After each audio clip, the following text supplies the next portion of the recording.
నమస్కారం. సిక్కలు హృదయ స్పందనకి స్వాగతం. నేను మీ సంతోష్. ముందుగా ఈనాటి వార్తల్లోని వివరాలు ఇలా ఉన్నాయి. మగువల ఆర్థిక ప్రగతికి వైఎస్ఆర్ ఆసరా పథకం దోహదం చేస్తుందని రెవెన్యూ శాఖ మంత్రులు ధర్మాన ప్రసాదరావు అన్నారు. పెద్దపాడులో 24 కోట్ల రూపాయలతో డ్రింకింగ్ వాటర్ సమస్యకు చెక్ పెడుతూ 12 లక్షల లీటర్ల నీటి సామర్థ్యం కలిగిన పనులకు శంకుస్థాపన చేశారు. ఈ పనులు పూర్తయితే పెద్దపాడు గ్రామం, చాపురం, చెట్టోడపేట, వానవాణిపేట గ్రామాలకు తాగునీరు అందుతుంది. అనంతరం 4వ విడత వైఎస్ఆర్ ఆసరా పంపిణీ కార్యక్రమంలో పాల్గొన్నారు. అలానే శ్రీకాకుళం మండలంలోని పొన్నాంలో 15 లక్షల రూపాయలతో డ్రైన్ నిర్మాణ పనులకు శంకుస్థాపన చేశారు. ఈ సందర్భంగా ఆయన మాట్లాడుతూ రానున్న కాలంలో వంశధార ప్రాజెక్టు పూర్తి చేసి నీరు అందిస్తామన్నారు. అన్ని అడ్డంకులు అధిగమించి ప్రాజెక్టు పనులు జరుగుతున్నాయని అన్నారు. 14 ఏళ్లు అధికారంలో ఉన్న చంద్రబాబు ఏమీ చేయలేదన్నారు. ఈ కార్యక్రమంలో యువనేత Dharmana Rammanohar Naidu, MEPMA PD Vidyasagar, municipal commissioner Challa Obulesh, జిల్లా రైతు విభాగం అధ్యక్షులు అంబటి శ్రీనివాసరావు, రూరల్ మండలం అధ్యక్షులు చిట్టి జనార్దన్ రావు, ఎంపీపీ అంబటి నిర్మలా శ్రీనివాస్, జడ్పీటీసీ రొప్పా దివ్య, ఏఎంసీ చైర్మన్ మోకల తాతబాబు, దశరథ తదితరులు పాల్గొన్నారు. చెప్పమన్నాడికి 29 రాష్ట్రాలు ఉన్నాయి ఈ దేశంలో. ఈ రాష్ట్రంలో జగన్మోహన్ రెడ్డి ఉన్నాడు. మిగతా రాష్ట్రాల్లో వేరే ముఖ్యమంత్రులు కదా, వేరే పార్టీలు, వేరే ముఖ్యమంత్రులు. ఎక్కడ చదవకుండానే చెప్పమను. కరెంటు ధర పెరిగిందని అంటున్నారు కదా. నిన్న చంద్రబాబు ఏం చెప్పాడు? అతను ప్రభుత్వం వస్తేట ధరలు మరి పెంచడట. అంటే ఉన్నది తగ్గించవు కదా, మరి పెరిగింది నేను ఎలా చెప్తున్నావు? ఎలా చెప్తున్నావు? నేను ధరలు ఎలక్ట్రిసిటీ ఛార్జీలు పెంచను అంటున్నావు. పెంచడం అంటే ఇవి తగ్గించమని అర్థమే కదా. మరి దానికి నీకెందుకు ఓటు? ఇవన్నీ మీరు గుర్తుగా మైండ్ అప్లై చేస్తే మీకు అన్ని విషయాలు తెలుస్తాయి. ఇతరత్ర విషయాలన్నీ పక్కన పెట్టి మన కుటుంబం హాయిగా జీవించడానికి మనం ఏం చేయాలన్నది మీ అందరూ ఆలోచించాలని ఈ కార్యక్రమం చాలా బాగా నిర్వహించారు. చాలా చక్కగా చేస్తారు. అన్ని గ్రామాల నుంచి వచ్చారు, వంట వండుకొని వచ్చారు మీరు అందరూ. అందుకే 11 అయింది అందరూ వచ్చినప్పుడు. ప్రజా ఉద్యమాల ద్వారానే దీర్ఘకాలిక సమస్యల పరిష్కారం అవుతాయని మాజీ ఎమ్మెల్సీ, కేంద్ర విశ్రాంత జల వనరుల శాఖ కార్యదర్శి ఈఏఎస్ శర్మ అన్నారు. బుధవారం నాడు శ్రీకాకుళం జిల్లా ఇచ్చాపురం నియోజకవర్గంలో స్థానిక రైతులు ఏర్పాటు చేసిన ఉద్యమ కార్యాచరణ ప్రత్యేక సదస్సులో ఆయన ముఖ్య అతిథిగా పాల్గొని ప్రసంగించారు. జల వివాదాలు, వనరుల వినియోగం లేక శ్రీకాకుళం జిల్లాకు జరుగుతున్న నష్టాన్ని స్థానికులకు వివరించారు. వంశధార, బహుదా నదుల అనుసంధానం ద్వారా సుమారు 2 లక్షల ఎకరా ఆయకట్టుకు నీరు లభించే అవకాశం ఉందని తెలిపారు. వివిధ పార్టీ ప్రభుత్వాలు ప్రయత్నం చేస్తున్నా అది ఫలితాలు ఇచ్చే దిశ వరకు పయనించడం లేదని తెలిపారు. ట్రిబ్యునల్ ద్వారా నీటిని వాడుకునే అవకాశం ఉన్నా 15 టీఎంసీలకు పైగా నీరు వృధా సముద్రంలో కలుస్తుందని, ఇకపై ప్రజలే పోరాటాన్ని ఉధృతం చేయాల్సిన సమయం ఆసన్నమైందని శర్మ తెలిపారు. ఈ కార్యక్రమంలో శాసన మండలి సభ్యులు నర్తు రామారావు, రైతు సంఘం ప్రతినిధులు దేశెట్టి దాలిబంధు, జన్నెల ప్రసాద్, డాక్టర్ ప్రధాన శివాజీ, సమల్ల ప్రసాద్, నర్తు నరేంద్ర తదితరులు పాల్గొన్నారు. మన 1,50,000 ఎకరాల సాగునీరు సముద్రంలో ప్రతి వర్షాకాలం పోతుంది వ్యర్థంగానం. ఇది మనకి నేరేడు ప్రాజెక్టు రావాలి. నేరేడు ప్రాజెక్ట్ అంటే ఏమిటది? 225 అడుగులు గొడుపూరు కింద నేరేడు ప్రాజెక్ట్ హైట్, అంటే సముద్రాన్ని కంపేర్ చేస్తే 225 అడుగులు లెవెల్. అది గొట్టా బ్యారేజ్ 110 అడుగులు. మనం ఎప్పుడు పెద్ద ఎత్తున మనం ప్రాజెక్ట్ తీసుకుంటే ఆ నీరు పారడం ఈజీ, దూరం వెళ్ళొచ్చు. సో నా ఉద్దేశంలో ఏంటంటే నేరేడు ప్రాజెక్ట్ పెట్టడం వల్ల మనకి చాలా ఉపయోగాలు ఉన్నాయి. ఆ లోటు లిఫ్ట్ ఇరిగేషన్ ప్రాజెక్ట్ వల్ల తీరదు. ఏ ప్రాజెక్ట్ ఇప్పుడు టీడీపీ టైంలో ఏం చేశారు? నాగావళి, మహేంద్ర తలయ, బహుదా అనుసంధానం ప్రాజెక్ట్ పెట్టారు. కానీ దానివల్ల కూడా ఆ లోటు తీరదు. నేరేడు రావాలి మనకి. వస్తే ఆ 1,50,000 కోట్ల రూపాయలు ఆ సాగు నీటి ఇది మనకి ఉపయోగించుకోవచ్చు. దీనికి నా ఉద్దేశంలో సుప్రీంకోర్టు 1,50,000 ఎకరాలు, 1,50,000 ఆల్మోస్ట్ 2,60,000 ఉంటుంది. సో దీనికి ఏమైంది? ఈరోజు సుప్రీంకోర్టులో వాయిదాలు పడుతున్నాయి. మరి వాయిదాలు పడితే లాయర్లకి ఫీజు తప్ప ఎవరికి లాభం లేదు. ఎవరో వెళ్ళి చెప్పాలి కదా సుప్రీంకోర్టు, అయ్యా చూడండి మాకు ప్రతి వర్షాకాలంలో మీరు వాయిదాలు వేస్తే మాకు 2 లక్షల ఎకరాల సాగునీరు సముద్రంలోకి వెళ్ళిపోతుంది, మాకు న్యాయం, మాకు హక్కు ఇది, మా హక్కుకు మీరు భంగం చేస్తున్నారు వాయిదాల వల్ల అని లెక్కలతో ఒక అఫిడవిట్ ఫైల్ చేయాలి. నేను దాని మీద సహాయం చేస్తాను గవర్నమెంట్కి. సో అది ఎప్పుడైతే వాళ్ళు ఫైల్ చేశారో సుప్రీంకోర్టు కూడా మీరు వాయిదాలు పనికిరాదంటారు. వాళ్ళు ఎలాగ మీరు వాయిదాలు ఒరిస్సా ఎందుకు అడగాలి వాయిదాలు? ఆ నీళ్ళన్నీ మీకు సముద్రంలో పోతుంటే మీరు వాయిదాల వల్ల ఎవరికి లాభం? లాయర్లకి, ఇంకెవరికి లేదు లాభం. సో ఇటువంటి అఫిడవిట్ ఇంతవరకు వేయలేదు. సో నేను అడుగుతున్నాను ముఖ్యమంత్రి గారిని, ఇటువంటి ఒక అఫిడవిట్ వేయండి, మంచి అడ్వకేట్ని పెట్టండి, అక్కడ పెట్టి గట్టిగా వాదించండి. వాయిదాలు లేకుండా ఈ తీర్పు రావాలి. ఈ వంశధార ట్రైబ్యునల్ రివర్ ట్రైబ్యునల్ మామూలు ట్రైబ్యునల్ కాదు, అది సుప్రీంకోర్టు వాళ్ళు పెట్టినటువంటి ట్రైబ్యునల్. అది వాళ్ళు ఇచ్చిన నిర్ణయం మేము ఒరిస్సా వాళ్ళు ధిక్కరిస్తున్నారు. అదొకటి. రెండోది ఏంటంటే సీఎం వైఎస్ జగన్మోహన్ రెడ్డి ఆలోచనలు గడప గడపకు మన ప్రభుత్వం కార్యక్రమంతో ప్రజా సంక్షేమ విస్తరణలో సమతుల్యం కోసమేనని ఆంధ్రప్రదేశ్ శాసన సభాపతి తమ్మినేని సీతారాం పేర్కొన్నారు. బుధవారం పొందూరు మండలం తాడివలస సచివాలయం పరిధిలోని లచ్చయ్యపేట, గండ్రేడు గ్రామాలలో అధికారులు నిర్వహించిన గడప గడపకు మన ప్రభుత్వం కార్యక్రమంలో స్పీకర్ తమ్మినేని సీతారాం పాల్గొన్నారు. ఈ సందర్భంగా స్పీకర్ తమ్మినేని మాట్లాడుతూ ముఖ్యమంత్రి వైఎస్ జగన్మోహన్ రెడ్డి ఎంతో దృఢ సంకల్పంతో రాష్ట్ర అభివృద్ధి కోసం ప్రవేశపెట్టిన గడప గడపకు మన ప్రభుత్వం కార్యక్రమం ప్రజాదరణ పొందిందన్నారు. ప్రభుత్వం అందిస్తున్న నవరత్నాల సంక్షేమ ఫలాలు ఏ స్థాయిలో ఏ వర్గాలకు అందుతున్నాయో, ఏ మాత్రం అందుతున్నాయో అన్న అంశంపై స్పీకర్ ప్రజలను అడిగి తెలుసుకున్నారు. జగన్మోహన్ రెడ్డి అందిస్తున్న సంక్షేమ పథకాలైన నవరత్నాలు తదితర అంశాలు ప్రజాదరణ పొందుతూ ప్రజల్లో జగన్పై నమ్మకం పెంపొందించుకుంటూ అభివృద్ధి దిశగా పయనిస్తున్నారని అన్నారు. పాఠశాల అభివృద్ధి కోసం నాడు నేడు కార్యక్రమంతో పాటు అనేక రకాలైన హామీలను నెరవేరుస్తున్న ఏకైక ముఖ్యమంత్రి జగన్మోహన్ రెడ్డి అని కొనియాడారు. ఈ కార్యక్రమంలో MPP Kili Nageswara Rao, ZPTC Lolugu Kantha Rao, PSCS అధ్యక్షులు కొంచడ రమణమూర్తి, మండల పార్టీ అధ్యక్షులు పప్పల రమేష్ కుమార్, వాలంటీర్లు పాల్గొన్నారు. నగరంలోని స్థానిక మహాలక్ష్మి నగర్ కాలనీ శ్రీ చైతన్య హై స్కూల్లో బాలికలతో జిల్లా మహిళా శిశు అభివృద్ధి మరియు సాధికారత అధికారిని బి శాంతిశ్రీ అధ్యక్షతన జాతీయ బాలికా దినోత్సవం నిర్వహించారు. ఈ కార్యక్రమానికి ముఖ్య అతిథిగా జిల్లా న్యాయ సేవాధికార సంస్థ కార్యదర్శి ఆర్ సన్యాసి నాయుడు పాల్గొని మాట్లాడారు. దేశానికి స్వాతంత్రం వచ్చి ఇన్ని సంవత్సరాలు గడిచినప్పటికీ ఇప్పటి వరకు దేశ ప్రధాన న్యాయమూర్తిగా ఒక మహిళకు కూడా ఎంపిక కాకపోవడం బాలికలపై ఉన్న వివక్షతకి అర్థం పడుతున్నట్లు తెలిపారు. బాలికల విద్య, సమాజ అభివృద్ధి గురించి వివరించారు. బాలికలు బాలురికి ఏమాత్రం తీసిపోరని, సమాజంలో అవకాశాలు అందరికీ సమానంగా ఉన్నాయని తెలిపారు. గర్భస్థ లింగ నిర్ధారణ నిర్మూలన చట్టం జిల్లాలో పకడ్బందీగా అమలు చేయవలసిన అవసరం ఉందన్నారు. ముందుగా నిర్వహించిన పోటీల్లో గెలుపొందిన బాలికలకు ముఖ్య అతిథి చేతుల మీదుగా బహుమతులను అందజేశారు. కార్యక్రమంలో జిల్లా విద్యాశాఖ అధికారి కె వెంకటేశ్వరరావు, జిల్లా బాలికల అభివృద్ధి అధికారి నీరజ, జిల్లా బాలల రక్షణ అధికారి K V Ramana, principal R Ramprasad పాల్గొన్నారు. శ్రీకాకుళం కార్పొరేషన్ కొత్తపేట గ్రామంలో బుధవారం వైఎస్ఆర్ ఆసరా పంపిణీ కార్యక్రమం జరిగింది.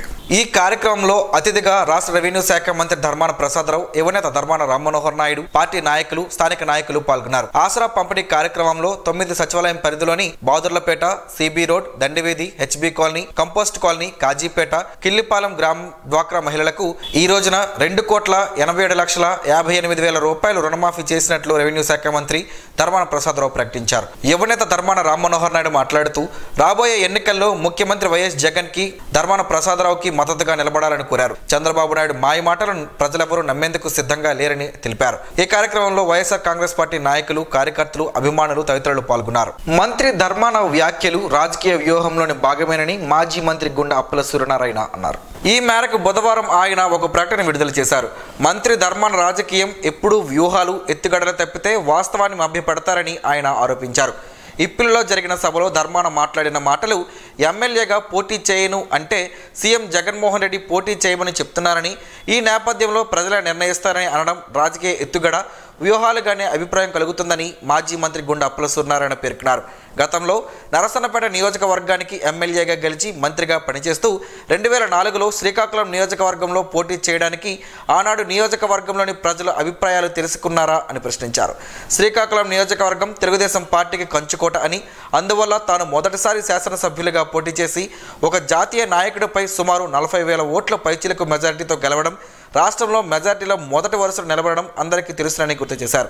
అదే పందాతో శ్రీకాకుళంలో వరుసగా 4 సార్లు శాసనసభ్యునిగా గెలవడం జరిగిందని గుర్తు చేసుకున్నారు. ముఖ్యమంత్రి వైఎస్ జగన్మోహన్ రెడ్డి ఈ నెల 27వ తేదీన విశాఖపట్నం జిల్లా భీమిలి నుంచి ఎన్నికల ప్రచారానికి శ్రీకారం చుడుతున్న సందర్భంగా గురువారం జిల్లా స్థాయి సన్నాహక సమావేశాన్ని నిర్వహిస్తున్నామని వైఎస్ఆర్సీపీ జిల్లా అధ్యక్షుడు ధర్మాన కృష్ణదాస్ ఒక ప్రకటనలో తెలిపారు. గురువారం ఉదయం 10 గంటలకు సూర్యమహల్ జంక్షన్లో గల జిల్లా పార్టీ కార్యాలయంలో సమావేశం ప్రారంభమవుతుందని, ఉత్తరాంధ్ర పార్టీ సమన్వయకర్త వైవి సుబ్బారెడ్డి ముఖ్య అతిథిగా పాల్గొంటారని, ఈ సమావేశానికి ఎమ్మెల్యేలు, ఎమ్మెల్సీలు, ఆయా నియోజకవర్గాల ఇన్ఛార్జీలు, ముఖ్య శ్రేణులు తప్పనిసరిగా హాజరు కావాలని ధర్మాన కృష్ణదాస్ కోరారు. వైకాపా ఇచ్చేది ఆసరా కాదు, ఇది మహిళలకు టోకరా అని పార్లమెంటరీ పార్టీ అధ్యక్షుడు కోన రవికుమార్ విమర్శించారు. ఈ మేరకు బుధవారం ఆయన ఒక ప్రకటన విడుదల చేశారు.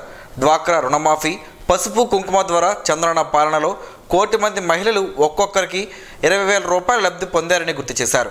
జగన్ రెడ్డి పాలనలో ఒక్కొక్క మహిళ పొందిన లబ్ధి 15,000కు తగ్గిపోయిందని, ఈ రకంగా 50 లక్షల మంది డ్వాక్రా మహిళలకు జగన్ రెడ్డి టోకరా వేశారని ఆరోపించారు. నేడు రాష్ట్రంలో 1,14,00,000 మంది డ్వాక్రా మహిళలుంటే 79 లక్షలకే కుదించారన్నారు. ఈ రకంగా 35 లక్షల మందికి మొండి చేయి చూపారని పేర్కొన్నారు. మద్యం రేట్లు 3 రెట్లు పెంచి 2 లక్షల విలువ గల నాసిరకం మద్యం అమ్మారని, భార్యా బిడ్డలు తినాల్సిన మందు బాబుల కష్టార్జితాన్ని మద్యం ద్వారా జగన్ రెడ్డి దోచుకుంటున్నాడని ఆందోళన వ్యక్తం చేశారు. ఉచితంగా ఇల్లు ఇస్తారని నమ్మించి మాట తప్పి ఓటీఎస్ పేరుతో ఒక్కో మహిళ నుంచి 10,000 రూపాయల నుంచి 30,000 రూపాయల వరకు బలవంతంగా వసూలు చేశారని, సెంటు పట్టాలో ఇళ్ల నిర్మాణం పేరుతో మహిళలను అప్పుల పాలు చేశారన్నారు. టిట్కో ఇల్లు లబ్ధిదారులకు ఇవ్వలేదని వాపోయారు. అంగన్వాడీ సమ్మె జయప్రదానికి సహకరించిన ప్రతి ఒక్కరికి అభినందనలు తెలియజేస్తున్నామని సిఐటియు జిల్లా ప్రధాన కార్యదర్శి P Tejeswara Rao, anganwadi workers and helpers union జిల్లా అధ్యక్షులు కె కళ్యాణి అన్నారు. రాష్ట్ర ప్రభుత్వం అంగన్వాడీల న్యాయమైన డిమాండ్ల పరిష్కారం చేయాలని 42 రోజుల సమ్మెలో ఎన్నో నిర్బంధాలు ఎదుర్కొని పోరాడి విజయం సాధించిన అంగన్వాడీలకు బుధవారం నిర్వహించిన శ్రీకాకుళం ప్రాజెక్ట్ విజయోత్సవ సభలో వారు అభినందనలు తెలిపారు. 42 రోజుల పాటు అలు పెరగకుండా నిరవధిక సమ్మెలో పాల్గొన్న అంగన్వాడీ అక్క చెల్లెలు అందరికీ జిల్లా కమిటీ తరపున ప్రత్యేక నమస్కారాలు తెలియజేస్తున్నామని అన్నారు.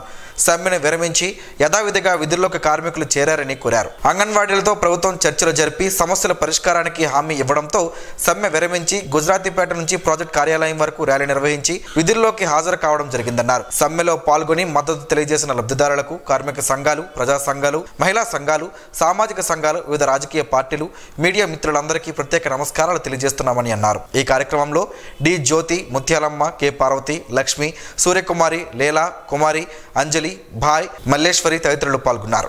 ఆసరా పేరిట 4 విడతల్లో డ్వాక్రా సంఘాల రుణాలు రద్దు చేయించామని చెబుతున్న జగన్మోహన్ రెడ్డి మాటలు అంతా మోసం అని శ్రీకాకుళం నియోజకవర్గం తెలుగుదేశం పార్టీ ఇన్ఛార్జ్ మాజీ ఎమ్మెల్యే గుండె లక్ష్మీదేవి ఆరోపించారు.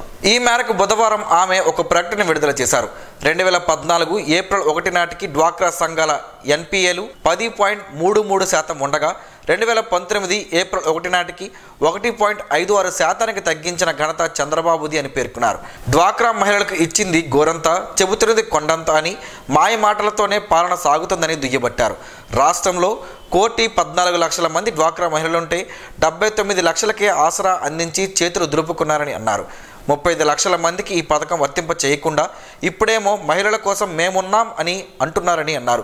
ఎన్నికల వేళ అనుకూల రాజకీయాలు చేసుకుంటూ కాలక్షేపం చేస్తున్నారని ఆగ్రహం వ్యక్తం చేశారు. విద్య, వైద్యం, సామాజిక ప్రగతికి ప్రామాణికమని జిల్లా ఎలక్ట్రానిక్ మీడియా అసోసియేషన్ అధ్యక్షుడు జోగినాయుడు, ప్రెస్ క్లబ్ అధ్యక్షులు కొంక్యాన వేణుగోపాల్లు అన్నారు. స్టార్ట్ స్వచ్ఛంద సంస్థ నరసన్నపేట బ్రాంచ్ ఆవిర్భావం సందర్భంగా శ్రీ రాజా వేణుగోపాల్ ఐటీఐలో బుధవారం నిర్వహించిన రక్తదాన శిబిరాన్ని వారు ప్రారంభించారు. ఈ కార్యక్రమంలో వారు మాట్లాడుతూ ఈ సంస్థ నరసన్నపేటలో బ్రాంచ్ ఏర్పాటు చేయడం అభినందనీయమన్నారు. జేసీఐ ఇంటర్నేషనల్ స్వచ్ఛంద సంస్థ శ్రీకాకుళం శాఖ అధ్యక్షులుగా దివంగత మార్గాన సోమశేఖర్ స్టార్ట్ సంస్థలు ఏర్పాటు చేశారని తెలిపారు.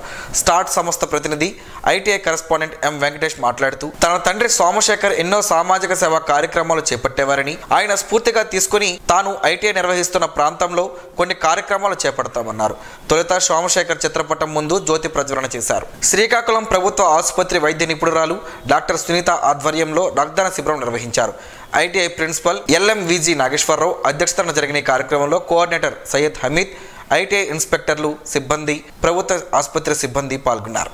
ప్రత్యక్ష దైవం ఆరోగ్య ప్రదాత శ్రీ సూర్యనారాయణ స్వామివారిని బుధవారం Vijayawada fire service additional director Gnanasundaram దర్శించుకున్నారు. ఆలయ ప్రధాన అర్చకులు ఇప్పిల శంకర శర్మ వారికి ఘనంగా స్వాగతం పలికారు. తదుపరి ఆలయ అర్చకులు వేద మంత్రాలతో ఆశీర్వదించారు. వారికి శ్రీ స్వామివారి జ్ఞాపికను ఆలయ ఈవో వి హరిశ్వర్ ప్రకాష్ చేతుల మీదుగా అందజేశారు. ఆలయ విశిష్టతను అడిషనల్ డైరెక్టర్ జ్ఞానసుందరంకు ఇప్పిల శంకర శర్మ తెలిపారు. ఆయన వెంట శ్రీకాకుళం డిఎఫ్ఓ జె మోహన్ రావు, ఏడీఎఫ్ఓ ఎం వరప్రసాద్ ఉన్నారు. ఓటర్ల జాబితాలో మార్పులు, చేర్పులు, ఇతర సవరణల కోసం గడిచిన 41 రోజుల్లో 21,242 దరఖాస్తులు అందాయని జిల్లా రెవెన్యూ అధికారి ఎం గణపతిరావు తెలిపారు. ఈరోజు డిఆర్ఓ కార్యాలయంలో గుర్తింపు పొందిన రాజకీయ పార్టీల ప్రతినిధులతో 30వ వారపు సమావేశంలో ఆయన మాట్లాడారు. ప్రత్యేక ఓటర్ల సవరణ జాబితాలో ఏమైనా అభ్యంతరాలు ఉన్నట్లయితే తమ దృష్టికి తీసుకురావాలని సూచించారు. తాజాగా వచ్చిన ఫారం నంబర్ 6, 7, 8లను పరిశీలించి సప్లిమెంటరీ ఓటర్ జాబితాలో చేరుస్తామన్నారు. కొత్తగా ఓటు నమోదు కోసం 10,130 మంది గడిచిన 41 రోజుల్లో సంప్రదించారని, వారిలో 5,519 మందిని చేర్చినట్లు, 3,876 దరఖాస్తులు పెండింగ్లో ఉంచి మిగిలిన 735 తిరస్కరించినట్లు వివరించారు. కొత్తగా మృతుల ఓట్లను తొలగించాలని 774 దరఖాస్తులు రాగా వాటిలో 113 పెండింగ్లో ఉంచి పరిశీలిస్తున్నట్టు తెలిపారు. సమావేశంలో వివిధ రాజకీయ పార్టీ ప్రతినిధులు తదితరులు పాల్గొన్నారు. ఆరోగ్యవంతమైన సమాజ నిర్మాణానికి నడక సంఘాలు ఇతోధికంగా కృషి చేస్తున్నాయని వాకర్స్ ఇంటర్నేషనల్ సంస్థ 102 గవర్నర్ జామి నారాయణస్వామి అన్నారు. ఆరోగ్యం, ఆనందంతో పాటు నిరుపేదలకు చేయూతనిచ్చే అనేక సామాజిక కార్యక్రమాలు చేయడంలో ఉత్తరాంధ్ర జిల్లాల పరిధిలో అగ్రస్థానంలో నిలిచిన స్టార్ వాకర్స్ క్లబ్ అన్ని క్లబ్బులకు ఆదర్శంగా నిలిచిందని కొనియాడారు. వాకర్స్ ఇంటర్నేషనల్ డిస్ట్రిక్ట్ 102 పరిధిలో ఉన్న నడక సంఘాల్లో స్టార్ వాకర్స్ క్లబ్ అన్ని రంగాల్లో అగ్రగామిగా పేరుగాంచిందన్నారు. మంగళవారం రాత్రి స్థానిక ఆదిత్య ఇన్లో జరిగిన 2024 స్టార్ వాకర్స్ క్లబ్ కార్యవర్గ ప్రమాణ స్వీకారోత్సవానికి ఆయన ముఖ్య అతిథిగా హాజరయ్యారు. ఈ సందర్భంగా ఆయన మాట్లాడుతూ స్టార్ వాకర్స్ క్లబ్ సేవలకు చిరునామాగా మారిందని, అందుకు ఉత్సాహవంతులైన సభ్యులు కారణమన్నారు. నూతన కార్యవర్గం సభ్యులు భవిష్యత్తులో ఇదే ఉత్సాహంతో ముందుకు సాగాలని పిలుపునిచ్చారు. అరసవల్లిలోని శ్రీ సూర్యనారాయణ స్వామివారి దేవస్థానంలో బుధవారం రథసప్తమి పనులకు సంబంధించి సీల్ టెండర్ కమ్ బహిరంగ వేలంపాటను అధికారులు నిర్వహించారు. అందులో భాగంగా ఉదయం 10 గంటలకు దేవస్థానం పోలీస్ పేర్కొన్న చోట్ల క్యూలైన్లు ఏర్పాటు చేయటకు గాను తగ్గింపు పాటదారునిగా పిల్ల మౌలికి 2,10,000 రూపాయలు పాట కొట్టివేయడమైనదని ఈవో తెలిపారు. విద్యుత్ దీపాలంకరణ పాటలో తగ్గింపు పాటదారునిగా వంగటి పాపారావుకి 3 లక్షలకు పాట కొట్టివేయడమైందని, అలాగే షామియానాలు కార్పెట్లు వేయటకు తగ్గింపు పాటదారునిగా కె గోవింద్ కు 2,60,000 రూపాయలకు పాట కొట్టివేయడమైందన్నారు. రంగులు వేయటకు తగ్గింపు పాటదారునిగా గోపికి 2,20,000 రూపాయలకు పాట కొట్టివేయడమైందని ఆలయ ఈవో విహర్సూర్ ప్రకాష్ తెలిపారు. ఈ కార్యక్రమంలో ఆలయ ప్రధాన అర్చకులు ఇప్పిలి శంకర్ శర్మ, ఆలయ పాలక మండలి చైర్మన్ ఇప్పిలి జోగి సన్యాసరావు, సభ్యులు జలగడుగుల శ్రీనివాసరావు తదితరులు పాల్గొన్నారు. ముంబైలో జరిగిన ఒకరోజు నేషనల్ గవర్నింగ్ బోర్డు సమావేశానికి, అలాగే 2 రోజుల జోన్ ఆఫీసర్స్ ట్రైనింగ్ అడ్మినిస్ట్రేషన్ సెమినార్కు alumni club chairman Palisetti Madhubabu హాజరయ్యారు. 3 రోజుల సమావేశంలో నేషనల్ చైర్మన్ అన్బగన్ అధ్యక్షత వహించిన 2022 సమావేశంకు హాజరై జేఏసీ లక్ష్యాలను శిక్షణ తీసుకుని పైలట్గా past national president Sunil Kumar ప్రత్యక్షంగా జోన్ చైర్మన్ ఎన్వీసీలకు, జడ్సీలకు, జడ్వీసీలకు జేఏసీ విధి విధానాలను నిర్వహించాల్సిన తీరును ప్రత్యక్షంగా శిక్షణను ఇచ్చారు. Zone 4 chairman senator Palisetti Madhubabu అతి తక్కువ సమయంలోని 101 సభ్యత్వాలు చేసిన సందర్భంగా నేషనల్ చైర్మన్ అప్రిషియేషన్ సర్టిఫికేట్ అందజేశారు. ఫ్యామిలీ హెడ్ జేఎఫ్ఎస్ రవికుమార్ మాట్లాడుతూ జేఏసీని ముందుకు తీసుకెళ్లాల్సిన బాధ్యత జోన్ చైర్మన్పై ఉందన్నారు. ఈ సందర్భంగా మధుబాబు మాట్లాడుతూ జాతీయ స్థాయిలో బాధ్యతలు నిర్వహించడం ఆనందంగా ఉందని, జేఏసీని ముందుకు తీసుకెళ్లి జోన్ 4లోని జాతీయ స్థాయిలోనూ 2024లో ఒక ప్రత్యేక తీసుకువస్తారని తెలిపారు. దానిమ్మ గింజలతో పలు ఆరోగ్య ప్రయోజనాలు ఉన్నాయని ఆరోగ్య నిపుణులు చెబుతున్నారు. ఆ వివరాలేంటో ఈరోజు ప్రసారం అయ్యే ఆరోగ్యమే మహాభాగ్యంలో తెలుసుకుందాం.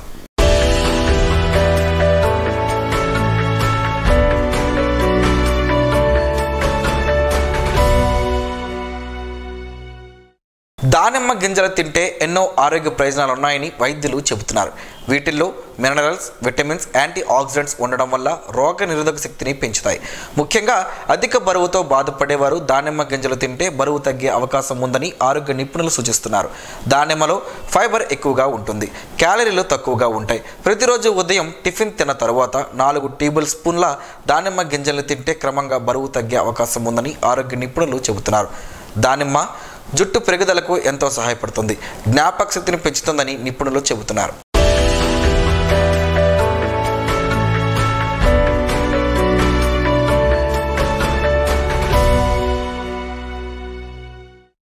ఈరోజు వార్తల్లో ఒక మంచి మాటను విందాం, ఆచరిద్దాం.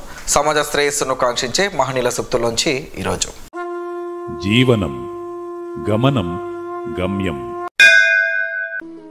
దుర్వినియోగం చేస్తే హక్కుల్ని కోల్పోతాం, నియంత్రించుకోకపోతే నిన్ను నీవు కోల్పోతావు. బడి నుండి జైలుకు వెళతాడు గాని జైలు నుండి బడికి రాడు. తప్పు నుండి పశ్చాత్తాపానికి వెళ్ళాలి గాని పశ్చాత్తాపం నుండి తప్పుకు రాకూడదు. ఓం శ్రీ గాయత్ర్యై నమః. స్పందన ప్రేక్షకుల కోసం స్పందన న్యూస్ని ఇప్పుడు యూట్యూబ్లో అందుబాటులో ఉంచడమైంది. SDV స్పేస్ స్పందన అని టైప్ చేసి వీక్షకులు తమ అనుకూలమైన సమయంలో న్యూస్ని వీక్షించగలరు. ఈ వార్తలు ఇంతటితో సమాప్తం. మరలా ప్రసారం అయ్యే స్పందన న్యూస్లో కలుసుకుందాం. అంతవరకు సెలవు, నమస్కారం. మీ మాటే మా బాట.